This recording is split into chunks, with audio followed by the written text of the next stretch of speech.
13 de enero de 2012. El crucero Costa Concordia chocó con una roca cerca de una isla italiana y empezó a hundirse. Hubo pánico. Entonces sí que hubo pánico.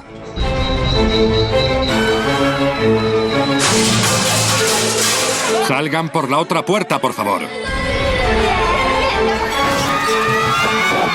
Fue el mayor naufragio de pasajeros de la historia. Un año después, nos ponemos al día con la investigación. No nos vamos a hundir, no lo haremos. Para arrojar nueva luz sobre los escalofriantes acontecimientos de aquella noche fatídica. El Costa Concordia un año después.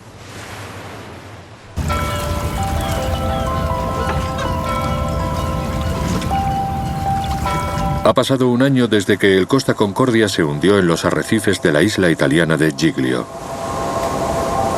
Hoy está en marcha una gran operación para reflotar el barco.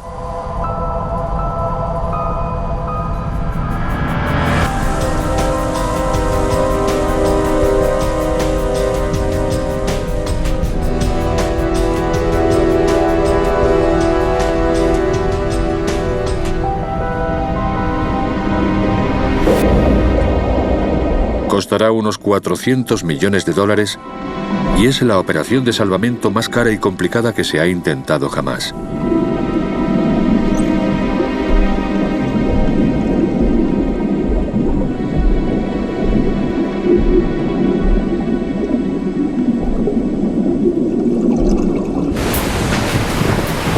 En los días posteriores al desastre, la policía militar italiana recuperó un disco duro del puente del barco.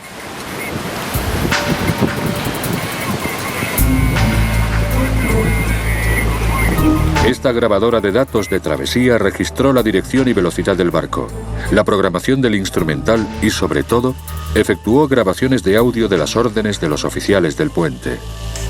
No podemos bajar a la sala de máquinas del lado derecho. Parte de esas grabaciones de audio y el informe de los investigadores judiciales ya son públicos.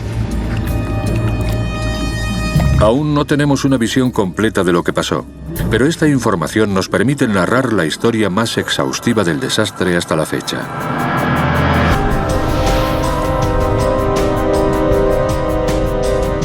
Bahía de Civitavecchia, Roma, 5 de la tarde, viernes 13 de enero de 2012.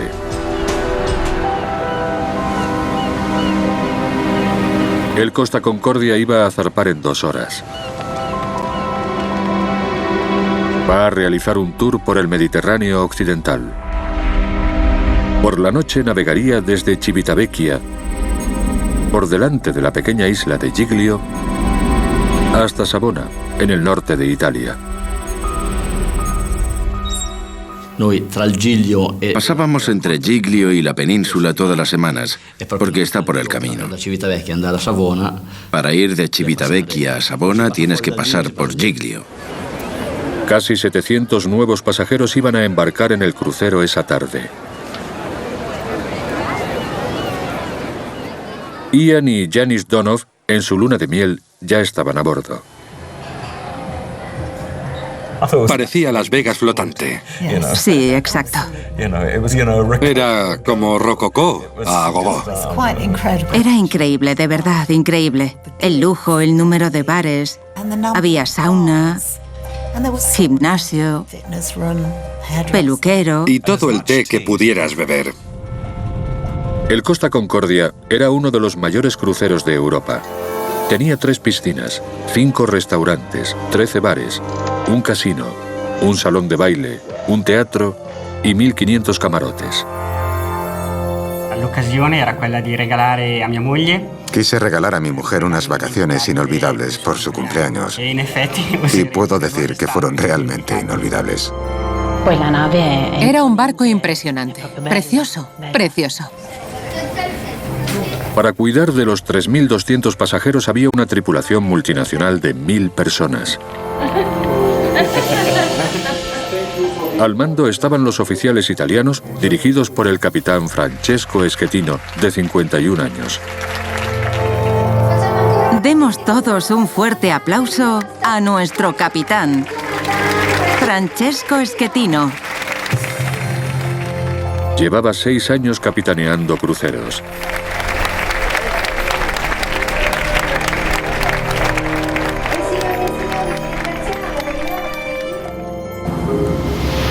A las 6:27 de la tarde, el capitán Schettino estaba en el puente. Una grabación de audio revela que, de un modo reacio, decidió cambiar la ruta planeada. Muy bien, comprueba la velocidad que necesitamos para salir de aquí y luego iremos a Giglio.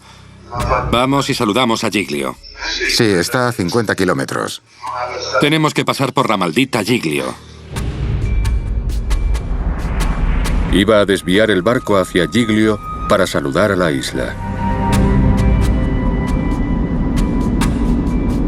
El barco navegaría a lo largo de la costa cerca de la orilla. El capitán Schettino explicó más tarde que accedió a realizar el saludo como favor a un colega de a bordo.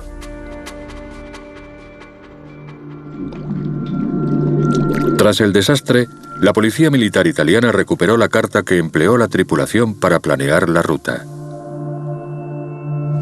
Según el informe de los investigadores judiciales, era un mapa a pequeña escala, no válida para trazar una ruta tan cercana a la costa.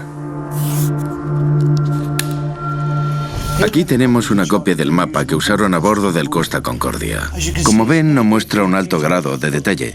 Deberían haber usado uno de mayor escala que mostrase con claridad los peñones, el puerto y cualquier peligro de las aguas cercanas. Tras el desastre, el capitán Schettino dijo que no vio la roca porque no estaba marcada en el mapa. Este mapa a mayor escala muestra los afloramientos de rocas, incluida la pequeña roca con la que chocó el Concordia. Como la isla no estaba en el itinerario original del barco, no era necesario llevar un mapa detallado a bordo.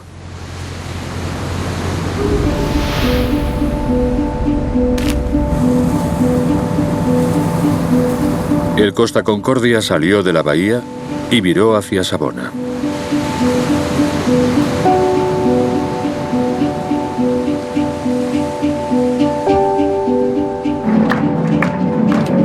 A bordo el ambiente era distendido.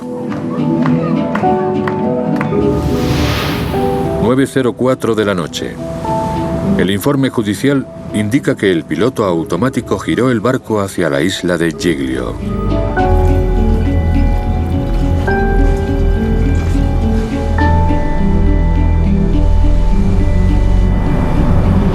Media hora después, el capitán Schettino llegó al puente. Unos pocos invitados habían acudido a presenciar el saludo.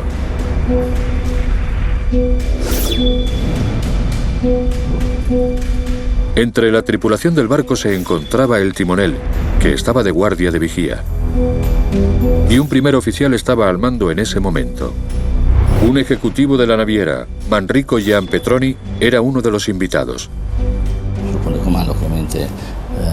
En el puente todo está oscuro de noche.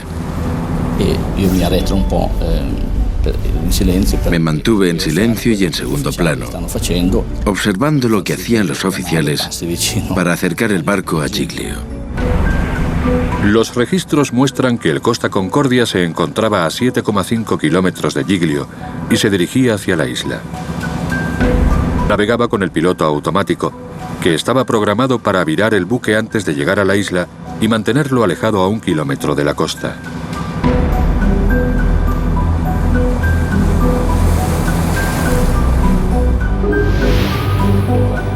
El informe de los investigadores explica que, para navegar cerca de la costa, la tripulación cambió del piloto automático al control manual. Timón manual.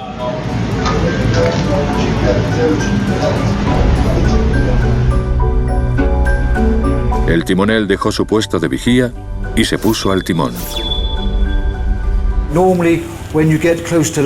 Normalmente al acercarse a tierra es mejor poder hacerse con el mando del barco instantáneamente. Por eso se pone al timonel al timón, porque puede responder a las instrucciones con eficacia y rapidez. A las 9:39 de la noche, 6 minutos antes de la colisión, el capitán Schettino asumió el mando del barco. Asumo el mando. El capitán Schettino tiene el mando.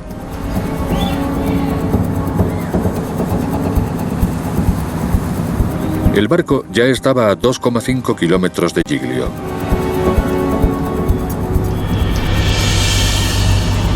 Al pasar por la isla, el capitán tenía que evitar un afloramiento rocoso llamado Le Escole.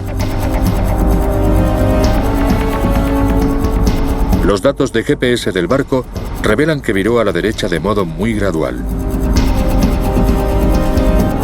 A lo largo de los 3 minutos siguientes, el capitán ajustó varias veces la trayectoria del barco.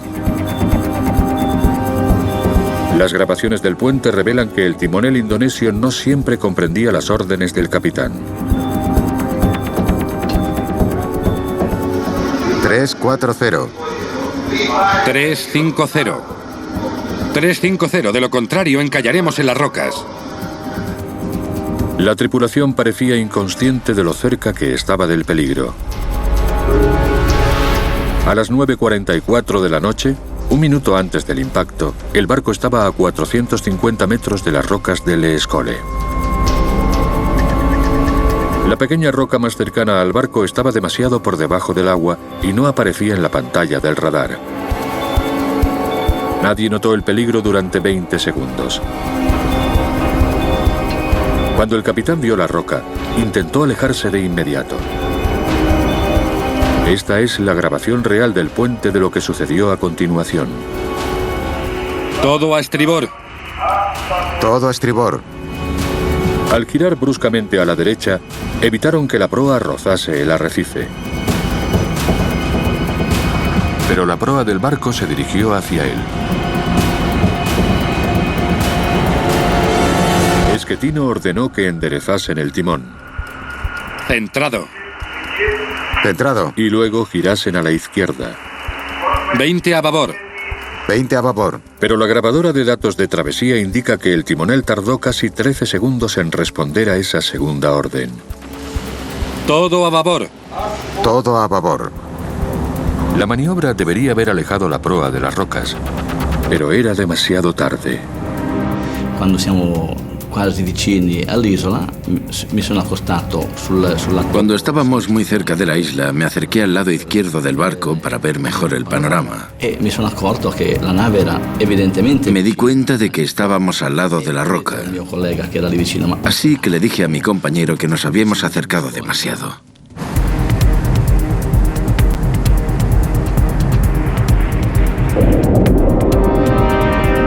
A las 9:45 de la noche, el barco chocó con la roca. El enorme impacto abrió un gran agujero en un costado del barco y arrancó una roca gigante del arrecife.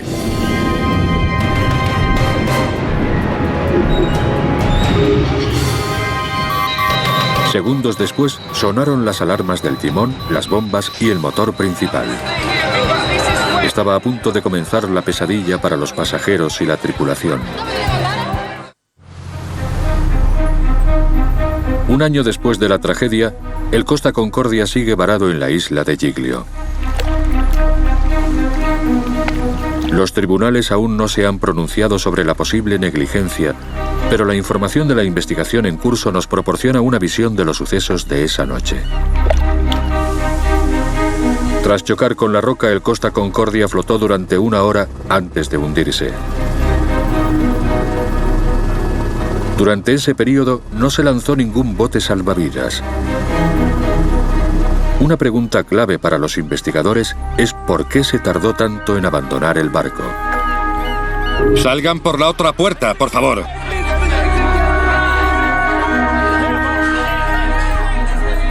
Inmediatamente después del choque, cundió la confusión a bordo.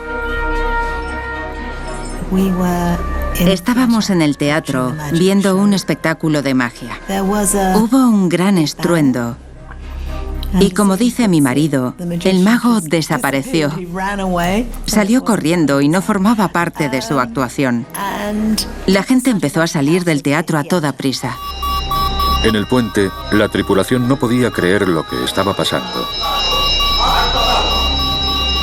Appena abbiamo preso lo scoglio, cioè appena ci siamo incagliati lì, Cuando chocamos con la roca, nadie podía creérselo. Me dije, no puede ser verdad. Es un mal sueño, una pesadilla. Era un barco tan hermoso, técnicamente perfecto, que podía navegar solo. Era increíble e inconcebible pensar que podía haber sufrido un accidente como ese. En ese momento se desconocía el alcance de los daños.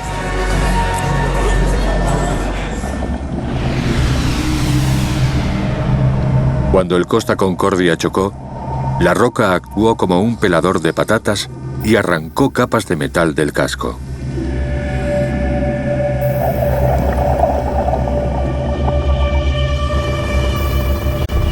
Dejó un enorme agujero de 53 metros en una parte vital del barco.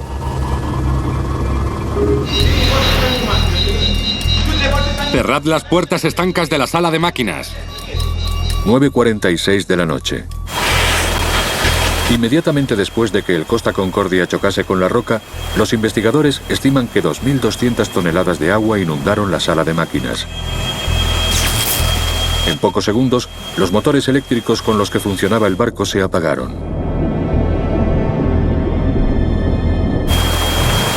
El agua también entró en la parte trasera de la sala de máquinas e inundó 3 de los generadores de electricidad del barco. Poco después, el agua alcanzó la parte delantera de la sala de máquinas y paralizó los 3 generadores que quedaban. Cuando sonó la alarma del puente, se hizo patente que el barco había chocado con una roca. Dime. Hola, ¿cómo está la sala de máquinas? ¿Que cómo está? Hemos chocado, colegas, hemos chocado. Encended el panel de emergencia, activad las bombas. El equipo del puente tuvo que averiguar si el barco podría mantenerse a flote. Parte de la tripulación acudió rápidamente para inspeccionar los daños. Entonces reaccioné y bajé a la parte reservada a la tripulación, por donde creía que el barco había chocado con la roca.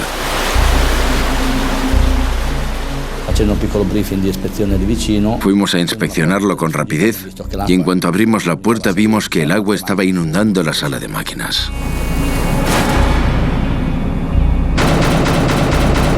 El casco del Costa Concordia estaba dividido en compartimentos estancos. Limitaban la cantidad de agua que podía entrar si había una fuga. Si 2 compartimentos adyacentes se inundaban, el barco podía seguir flotando. Pero si se inundaban 3, lo probable era que el barco volcase.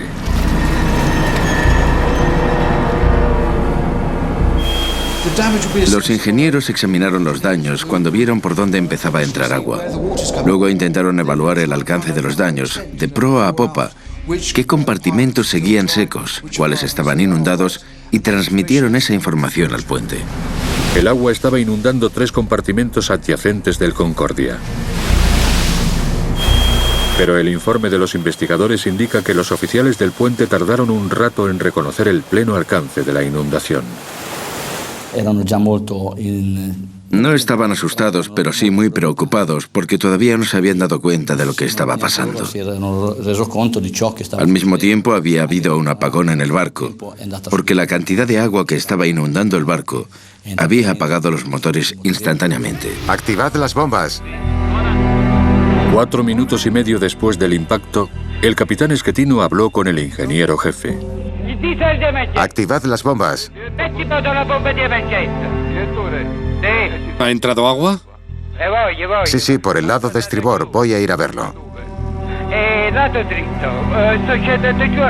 ¿Por dónde? ¿En el lado de estribor? Por el motor. ¿Hay mucha agua? Hay mucha agua, no se puede bajar. Tendremos que bajar por otro lado. Un momento. El choque había inutilizado las bombas del barco. No había forma de controlar la inundación y la situación se convirtió en una emergencia. Después del accidente deberían haber hecho sonar la señal de emergencia en cuanto se hizo evidente que el barco estaba en peligro. Cuando el agua entró a borbotones por la brecha del casco, el barco empezó a escorarse a la izquierda.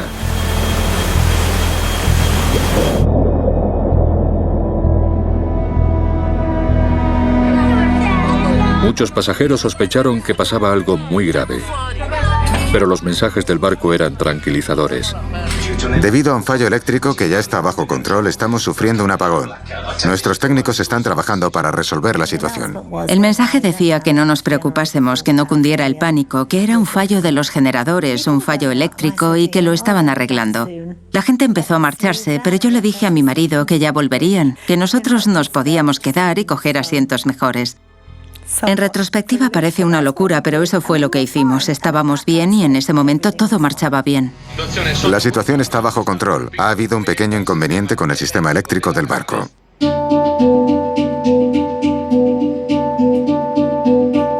El capitán Schettino llamó por teléfono al centro de crisis de la flota de costa en tierra. No nos vamos a hundir, no lo haremos. Pronto echaré el ancla y nos quedaremos aquí. Llamaremos a un remolcador. Según el informe judicial, 20 minutos después del impacto nadie había dado el aviso de emergencia general, la señal de que los pasajeros acudieran a los puntos de reunión. La situación está bajo control. Hemos tenido un problema técnico con el generador del barco. Ha habido un apagón. Los anuncios repetían el mismo mensaje tranquilizador. La tripulación tenía que esperar la orden del capitán antes de reunir a los pasajeros y comenzar el proceso de evacuación. No podían tomar esa decisión ellos solos. Ha habido un fallo eléctrico con un generador. Era una decisión del capitán, y en ese tipo de situación es una decisión muy difícil de tomar. Pero lo primero y fundamental debe ser siempre la seguridad de los pasajeros. Gracias por su atención. El capitán Schettino declaró más tarde que no dio el aviso de emergencia general porque le preocupaba que cundiera el pánico y se produjesen muertes. Algunos pasajeros se pusieron los chalecos salvavidas y se dirigieron a los puntos de encuentro. Pregunté a esa gente qué había pasado y uno me dijo que había un problema con los estabilizadores. Y pensamos ingenuamente, por supuesto, que como había un problema con los estabilizadores, por eso se estaba escorando el barco. Otros permanecieron donde estaban. Tras un rato pensamos que tal vez sería mejor movernos, así que decidimos volver al camarote. Había mucha gente pululando sin saber qué hacer, incluso el personal. Vimos gente con chalecos salvavidas. Vimos pasar al sobrecargo y le preguntamos lo que pasaba. Nos dijo que decían que era un fallo del generador y que por eso la gente hacía eso, pero que ellos no sabían nada, no sabían nada. Los datos del GPS revelan que 25 minutos después del impacto, el Costa Concordia se había alejado de la costa. Si habían perdido la potencia en las hélices y el timón estaba atascado, no había forma de controlar el barco después de lo que había pasado.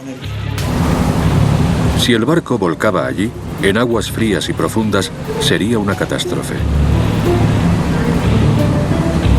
Pero el viento intervino a favor del destino del Concordia. Los timones del motor estaban atascados a la derecha y lo giraron en la dirección del viento. El viento empujó la estructura de 14 pisos de altura y redujo la inclinación. Además, permitió la entrada de más agua en la parte inferior, hasta que gradualmente el barco se enderezó. Hubo un momento en que el barco se enderezó. Nos miramos y nos dijimos, ¿lo ves? Lo han arreglado. Fue una pena que no se parase allí, porque enseguida empezó a escorarse hacia el otro lado. Pero entonces, cuando el agua inundó la otra parte del barco, empezó a escorarlo hacia el lado opuesto. Y el viento empujó al Costa Concordia de nuevo hacia la isla. El barco empezó a escorarse hacia el otro lado. Recuerdo que en ese momento pensé que ¿por qué un fallo de un generador causaría que el barco se escorase a un lado u otro? 39 minutos después del impacto, según el informe de los investigadores, Schettino ya era consciente de que había 3 compartimentos inundados.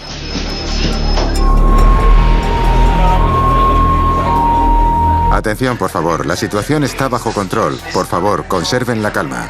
En este momento deben dirigirse a los puntos de reunión. Están situados en el exterior de la cubierta 4.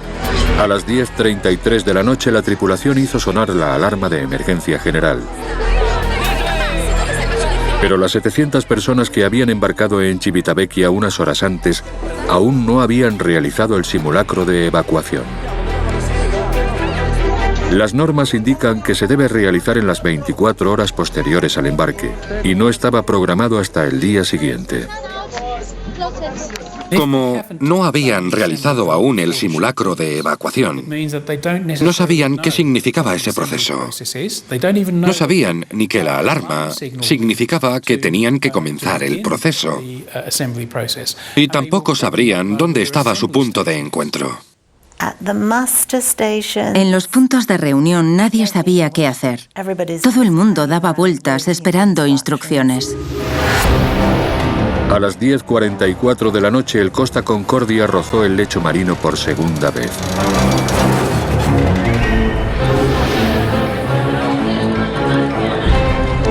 Cuando tocó fondo, el capitán dio la orden de evacuar el barco.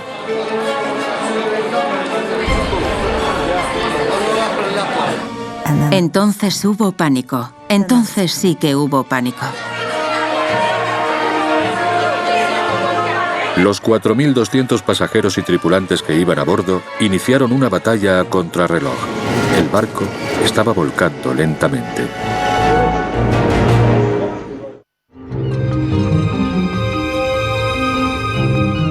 En el año transcurrido desde que el Costa Concordia chocó con el arrecife y se hundió, los investigadores judiciales han revisado miles de pruebas.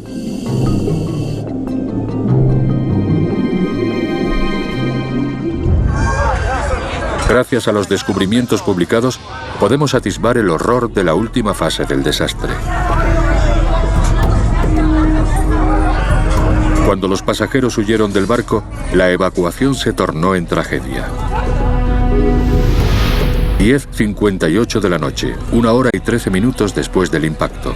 En las cubiertas del Costa Concordia, 4.200 personas estaban abandonando el barco. Fue una de las mayores evacuaciones marítimas de la historia. Pero no todo el mundo salió vivo del barco. Fue una carrera a contrarreloj. Una carrera para reunir a los pasajeros en los puntos de encuentro. Y luego otra carrera para meter a los pasajeros en los botes salvavidas. Cuando más se retrasaban, más posibilidades había de que el barco adoptase un ángulo de inclinación que impidiera que los pasajeros se movieran y se reuniesen con facilidad. La familia con el niño, que venga. Venid aquí, venid. El niño pequeño. Mucha gente se me acercó. Me preguntó qué hacer e intenté ayudarla. Intenté que se pusiera los chalecos salvavidas. Había gente dando vueltas o con el chaleco en la mano. Tenían que hacer algo. Pero ya era un desastre. No pude hacer bien mi trabajo.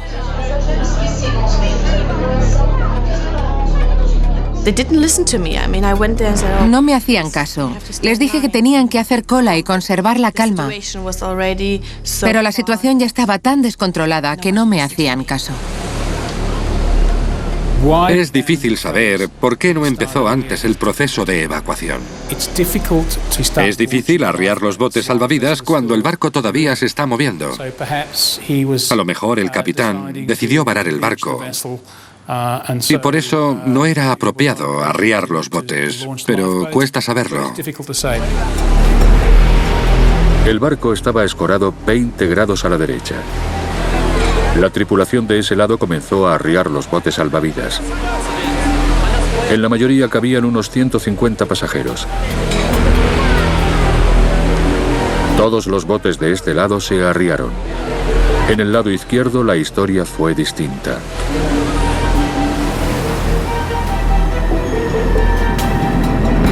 Allí, Ian y Janice estaban en su punto de encuentro de la cubierta 4, esperando para subir a su bote salvavidas. Todo el mundo empujaba y se apelotonaba para subir. Por algún motivo, un miembro de la tripulación decidió asumir el mando y empezó a contar gente. Vamos a contar, por favor, a ver. 1, 2, 3, 4, 5...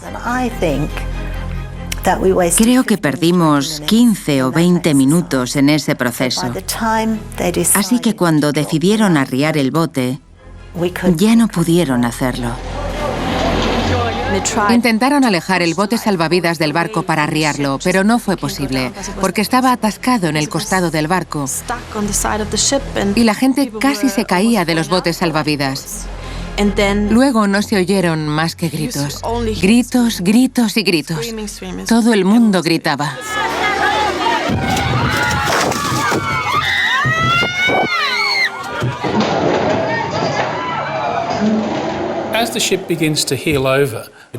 Cuando el barco empezó a escorarse, era peligroso arriar los botes porque rozaban contra el costado del casco. Con una inclinación de 20 grados, no es posible arriar botes por ningún lado. Por el lado izquierdo, que estaba elevado, la tripulación no pudo arriar 3 de los 13 botes. El capitán Schettino defendió más tarde su decisión de retrasar el abandono del barco, diciendo que habría sido peligroso mientras el barco se movía hacia aguas más profundas, y que era más seguro hacerlo más cerca de la costa. 11:40 de la noche. Todavía quedaban varios cientos de pasajeros y tripulantes a bordo. Pero el barco estaba demasiado inclinado para arriar más botes. El barco había tocado fondo a 300 metros de la bahía de Giglio Porto, a donde llegaron los supervivientes en los botes que se habían conseguido arriar. Parlando col comandante in seconda, hablé con el segundo del capitán, que me dijo que los primeros botes salvavidas habían llegado a la costa e iban a volver. se potevo passare i passeggeri che erano sul Me preguntó si podía trasladar a los pasajeros de babor del lado que sobresalía más del agua hacia estribor. che in maniera tale che quando le nance tornavano indietro potevamo imbarcare. Para meterlos en los botes salvavidas que iban a regresar. Entonces llegó un oficial y nos dijo que fuésemos al otro lado porque era más fácil subirse desde allí a los botes.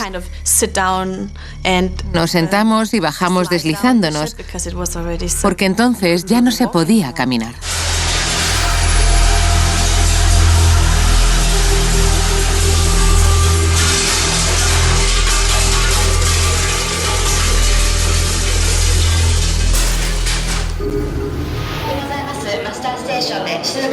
Para los que seguían en el Costa Concordia, la situación se estaba deteriorando.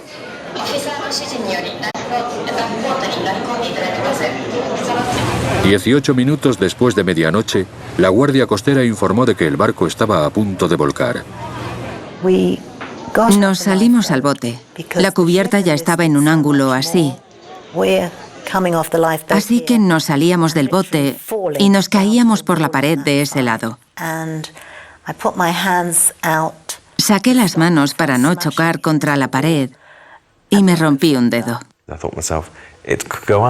Creí que nos íbamos a hundir y no teníamos ninguna posibilidad de salir porque estábamos en un espacio cerrado. Fue entonces cuando pensamos que ese podía ser el final. Era enero y el mar estaba gélido.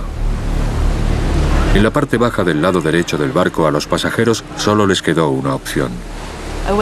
Cuando el agua casi llegó a la cubierta 4, la gente empezó a saltar. Ya no se podía volver al otro lado del barco. Así que pensé que íbamos a tener que saltar al agua, aunque no quería, porque estaba helada.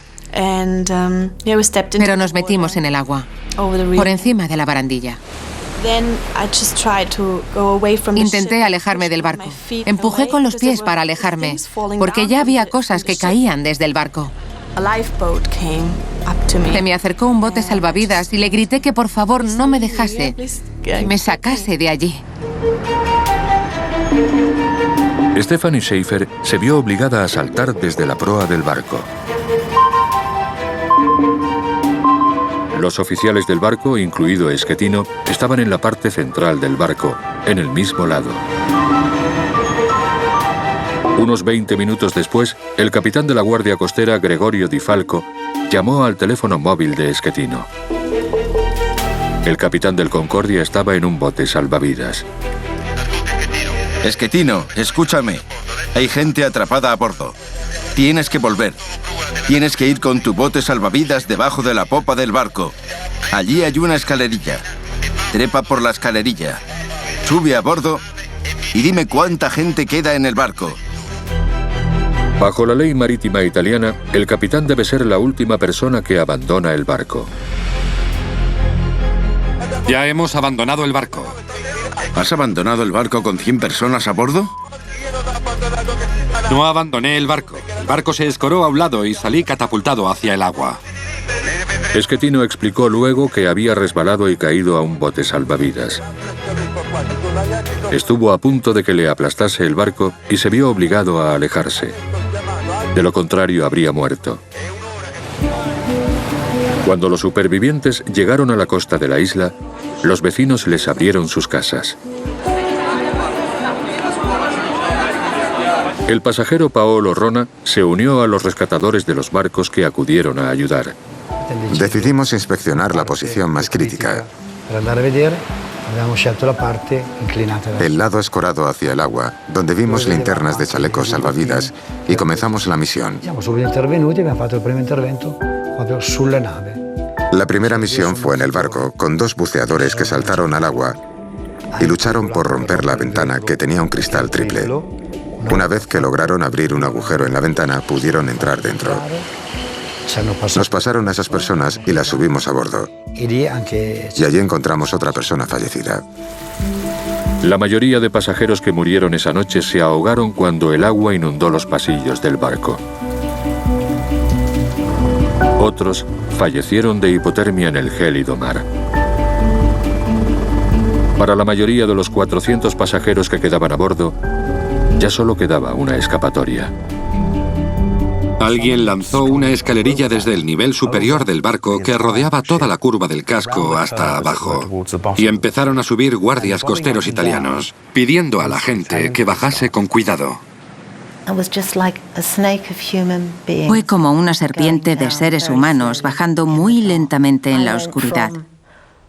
Yo bajé de peldaño en peldaño sobre el trasero y de repente noté que me agarraban por los brazos y los tobillos y me sacaban de la escalerilla y me metían en un bote salvavidas. A las 2:30 de la madrugada aún quedaban unas 200 personas a bordo. Para llegar hasta los pasajeros decidí caminar por la pared,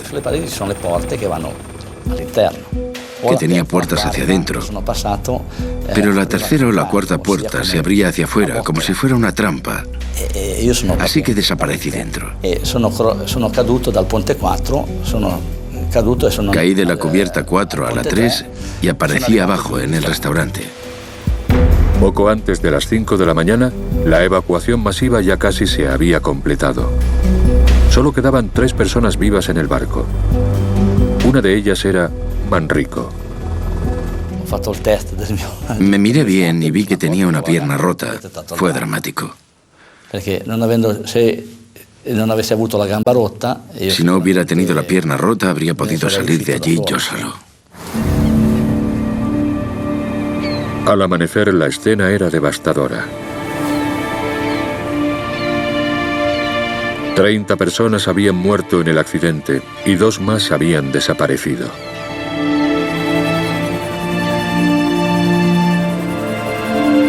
«36 horas después del choque, Manrico fue la última persona rescatada del Costa Concordia por vía aérea. Para sobrevivir, lo que más cuenta es el estado mental y la voluntad de vivir. La voluntad de salir y vivir. Para los supervivientes, la tragedia había terminado, pero para el Costa Concordia no era el final de la historia. En la actualidad está en marcha una gran operación para sacar el barco de las rocas. Pero en la carrera para reflotar el barco antes de la temporada turística veraniega, los ingenieros se han topado con un obstáculo inesperado.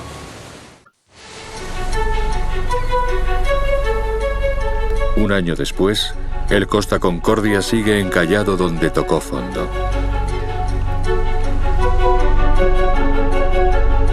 Rescatar el barco ha resultado un reto mayor de lo esperado. Yace en una zona de una belleza natural extraordinaria. Corales espectaculares y especies marinas muy raras atraen a los buceadores a Giglio e impulsan la economía isleña. Al retirar el barco, los ingenieros no pueden dañar ese paraíso submarino.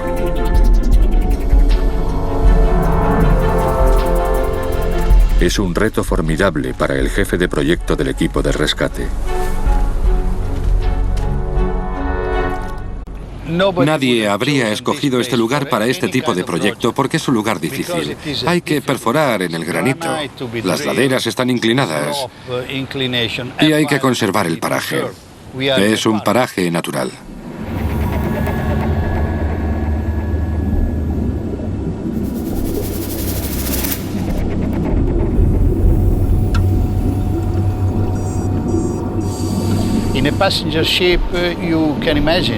Un barco de pasajeros es como una pequeña ciudad. Cada camarote tiene colchones, un sofá y alfombras. Imagínense la cantidad de objetos que hay.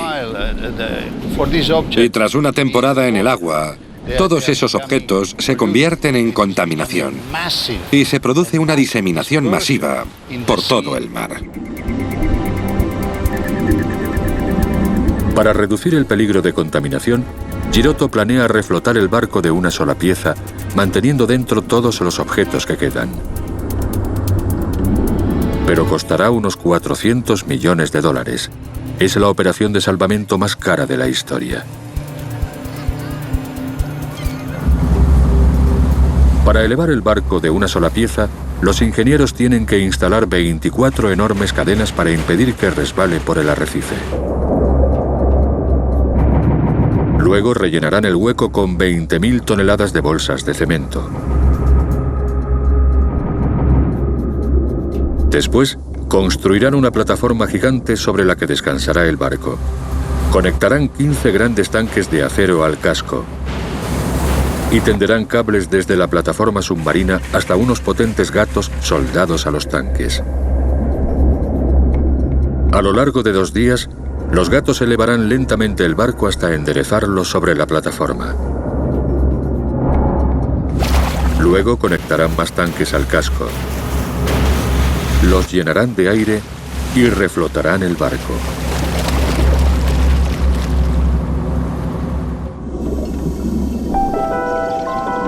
Solo existe una pega. El barco se hundió encima de una de las especies en peligro de Europa.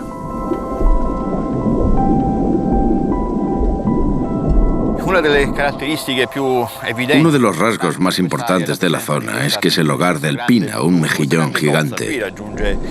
Aquí llega a alcanzar dimensiones de entre 60 y 80 centímetros de largo. Está desapareciendo de las costas italianas y de todo el Mediterráneo.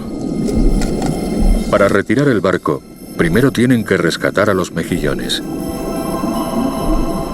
Ya hemos sacado unos 180 o 200 ejemplares a mano, uno a uno, con mucho cuidado. Era importante no dañarlos, no romper las conchas y mantenerlos bajo el agua todo el tiempo. Los trasladamos a una zona segura, lejos de las obras, a una zona protegida.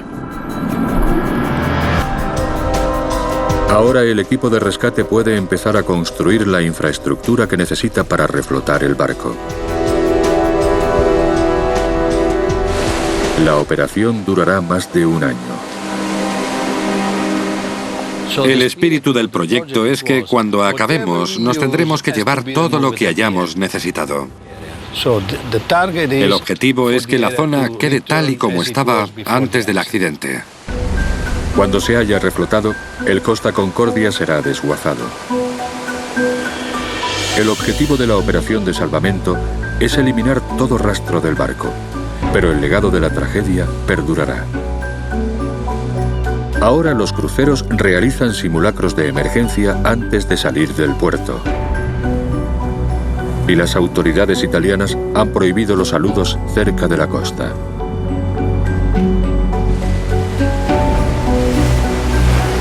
Un año después, los supervivientes de esa noche fatídica están esperando que los tribunales italianos decidan de quién fue la responsabilidad.